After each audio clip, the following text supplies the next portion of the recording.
कानपुर शहर में एक परिवार रहता था जिसमें पंकज और माला अपने 3 बच्चों के साथ रहते थे। उनका बड़ा बेटा पुनीत था, छोटा बेटा उत्तम और एक बेटी तारा। उनके घर के ठीक सामने एक और छोटा सा परिवार रहता था जिसमें गौरव और चित्रा अपनी बेटी रीतू के साथ रहते थे। इन दोनों परिवारों में बहुत गहरी दोस्ती थी।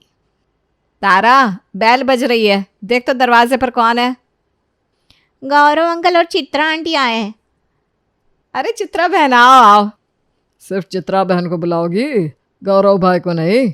अरे हाँ पीना, क्या बोलते हो। हमें बुलाने की जरूरत नहीं है, हम तो अपने आप ही आ जाते हैं। हाँ क्यों नहीं, ये भी आपका ही घर है। वैसे ऋतु कहाँ है? वो भी आ रही है अभी। वो लोग बातें करने लगते हैं और थोड़ी देर बाद वहाँ ऋतु भी आ जाती है। ऋतु पुनीत, उत्तम और तारा के साथ खेलने लगती है। तभी उसका ध्यान बड़ों की बातों पर जाता है क्योंकि वो एक बड़ी अजीब बात कर रहे थे। हमें एक ज़रूरी बात करनी थी आपसे। हाँ बताइए। मैं बताती हूँ। दरअसल हम लोग ये सोच रहे थे कि हमें अपनी दोस्ती को रिश्तेदारी में बदल लेना चाहिए। अरे लेकिन हमारे बच्चे तो अभी बहुत छोटे हैं। हाँ, लेकिन हम उनका रिश्ता तो तय कर सकते हैं ना। हम लोग चाहते हैं कि हमारी ऋतु और आपका पुनीत आगे चलकर शादी कर ले। अरे ये क्या बात कर रहे हो आप? क्यों, क्या हुआ? मैंने कुछ गलत कह दिया क्या? आपको बुरा लगा हो तो मैं माफ़ी चाहूँगा। अरे बिल्कुल नहीं, मैं तो बल्कि बहुत खुश हूँ। ये आइडिया मुझे क्यों नहीं आया? हाँ सच में आप लोगों ने बहुत सही सोचा है।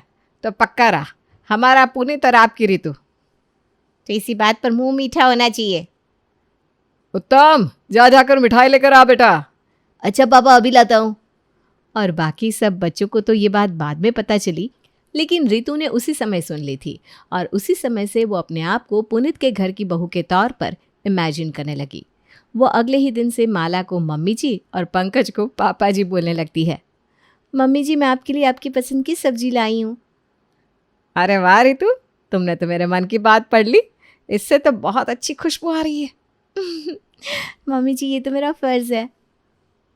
अरे वाह ऋतु, अभी से मम्मी जी पापा जी बोलने लगी। ये क्या माजरा है? भैया देखो तो, अभी से ऋतु भाभी जी बन गई। अरे उत्तम, तारा बस करो। कोई बात नहीं, ऋतु जैसा बोलना चाहती है बोलने दो।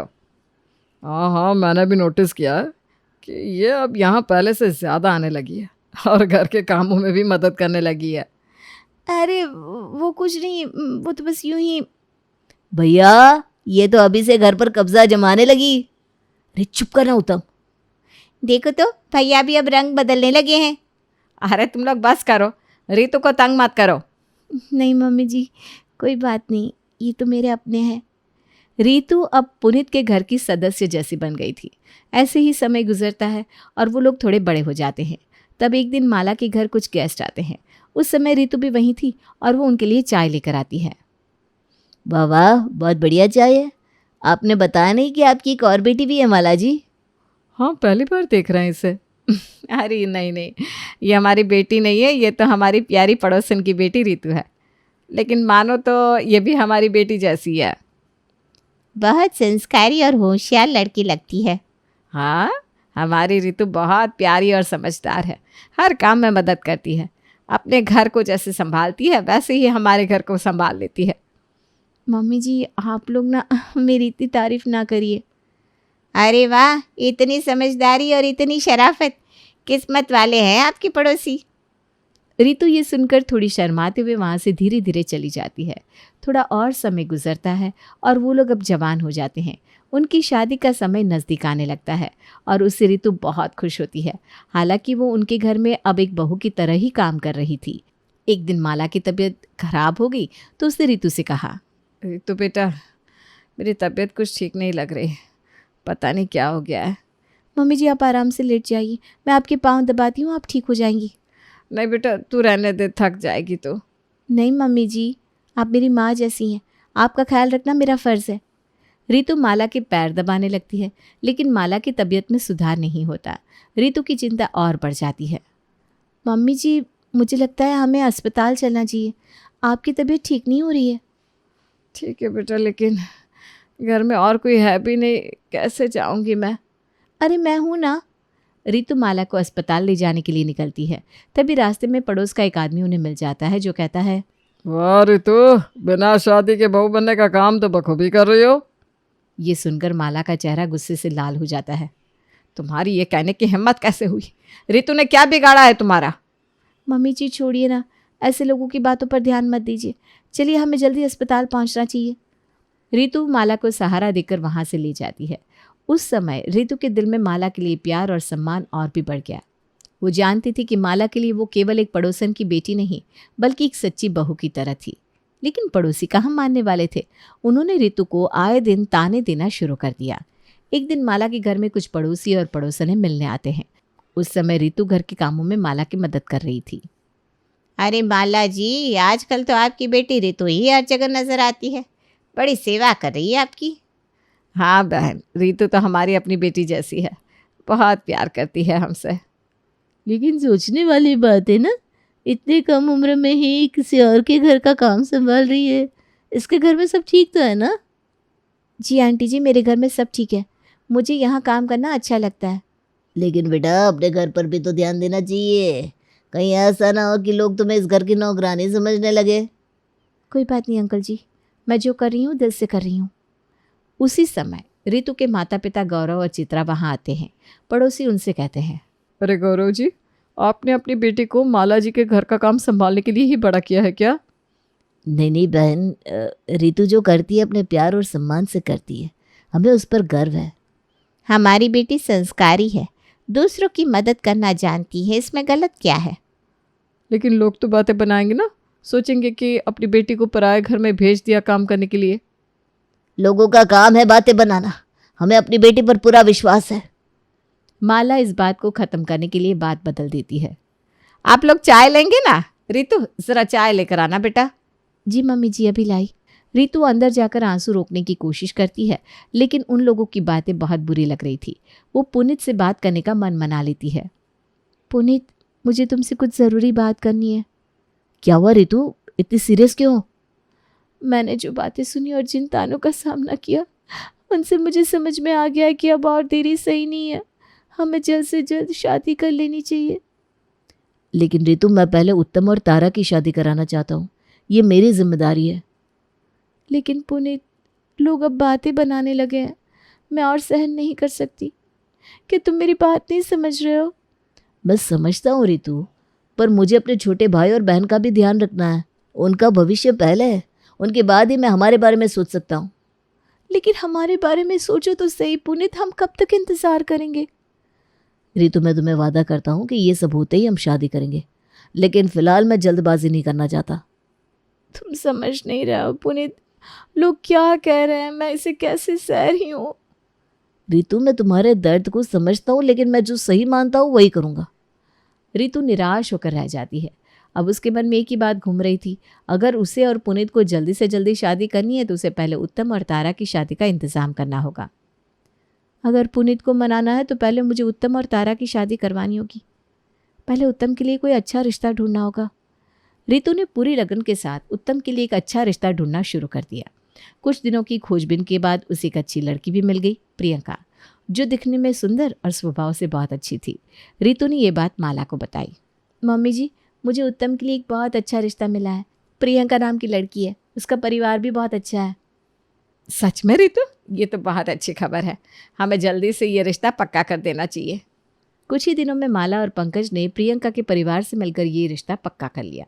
देखते ही देखते उत्तम की शादी प्रियंका से हो गई। रितु की कोशिश रंग लाई। दीदी, आप कहाँ जा रही हैं? मैं अपने घर जा रही हूँ। अभी तो मैं आई हूँ, अभी आपको अपने मायके जाने की क्या ज़रूरत है? फिर कभी चली जाइएगा।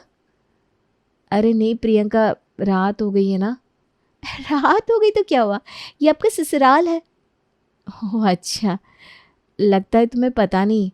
दरअसल ना मेरी यहाँ अभी शादी नहीं हुई है। अभी मैं अपने ही घर रहती हूँ, बस दिन में यहाँ आ जाती हूँ। वाह, ये क्या नया सिस्टम है।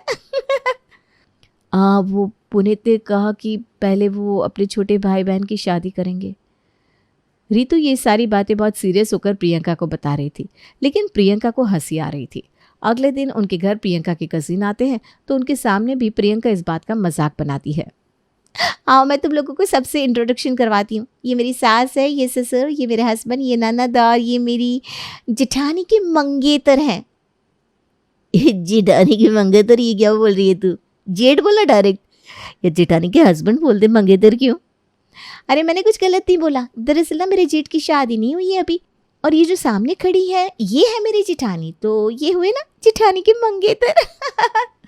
इस हिसाब से तो तुम्हारी बात बिल्कुल सही है। ये कैसी बात कर रही हो तुम प्रियंका? सीधे सीधे तरीके से भी तो बता सकती हो। हाँ प्रियंका, ऐसे मजाक क्यों बना रही हो? अरे मैं मजाक नहीं बना रही हूँ, मजाक कर रही हूँ। आप लोग इतना बुरा क्यों मान रहे हो? चल। रितु का दिल दुख जाता है। वो सोचती है कि पहले बाहर वालों के ताने क्या कम थे, जो अब घर वालों के भी सुनने पड़ेंगे। वो प्रियंका को समझाने की कोशिश करती है पर वो नहीं मानती। प्रियंका प्लीज़, आज की बात ऐसी बातें ना करना। मुझे इस मामले में मजाक अच्छा नहीं लगता है। मजाक मैं कर रही हूँ या आप? मैंने क्या मजाक किया? बिन ब्याही बहू बन के जो आप इस घर में रह रही हो वो मजाक नहीं है तो क्या है? ये क्या बोल रही हो तुम? ठीक है तो बोल रही हूँ। ये आप लोगों का क्या चल रहा है? क्या कहते हैं उसे? हाँ याद आया, लिव इन रिलेशनशिप। तुम हमारे पवित्र रिश्ते को ये कैसा नाम दे रही हो? अरे आप इतनी संटी क्यों हो रही हैं? मुझे जो लगा मैंने पूछ लिया। बिना शादी की यहाँ बहू बन के काम करती रहती हूँ, इसका मतलब क्या है? अरे मैं बचपन से यहाँ आती हूँ, मैंने कुछ नया काम करना शुरू नहीं किया है। और तुम इतना गंदा कैसे सोच सकती हो मेरे बारे में? वो दोनों बात कर रही थी तभी वहाँ तारा भी आ जाती है। रितु को लगता है कि तारा उसके हक में बोलेगी, लेकिन उसका कुछ उल्टा ही हो जाता है। देखो ना जरा, ये प्रियंका कैसी बात कर रही है। वैसे भाभी ने कुछ गलत तो नहीं कहा? तुम भी प्रियंका की साइड ले रही हो? हाँ, क्योंकि वो मेरी असली भाभी हैं, उनसे मेरा रिश्ता बन गया है। आप भले ही हमारे यहाँ बचपन से आती हो, लेकिन आपसे रिश्ता तो नहीं बना अभी। ये करी ना तुमने बिल्कुल लॉजिक वाली बात। चलो मुझे खुशी है कि मेरी ननद तो समझदार है।